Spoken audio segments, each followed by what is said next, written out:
তোমরা সবাই সর্ষে ইলিশের রেসিপি খেয়েছো আমি এটা জানি, কিন্তু তোমরা কি ইলিশ পোলাও রেসিপি খেয়েছো? যদি না খেয়ে থাকো, আজকের ভিডিওতে আমি শেয়ার করব ইলিশ পোলাওর সবচেয়ে ইজিয়েস্ট রেসিপি। মাছগুলো মেরিনেট করার জন্য প্রথমে দিব হচ্ছে টক দই, আদা রসুন বাটা, জিরা বাটা, আর দিব হচ্ছে হলুদ গুঁড়া, মরিচ গুঁড়া আর লবণ, আরো দিব হচ্ছে পেঁয়াজ বাটা। মাছের সাথে এখন এগুলো মিক্স করব। মাছটা প্রায় 10 থেকে 15 মিনিটের জন্য মেরিনেট করে রেখে দিব।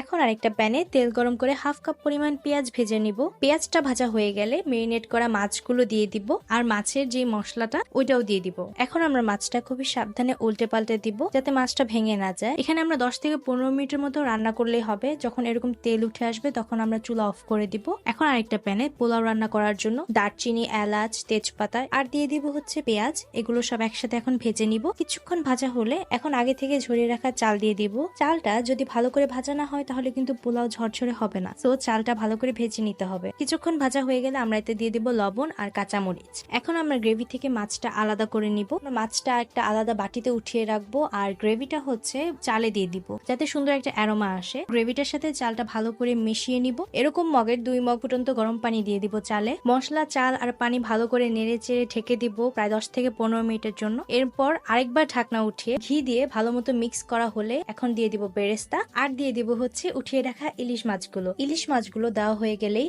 10 থেকে 12 মিনিটের জন্য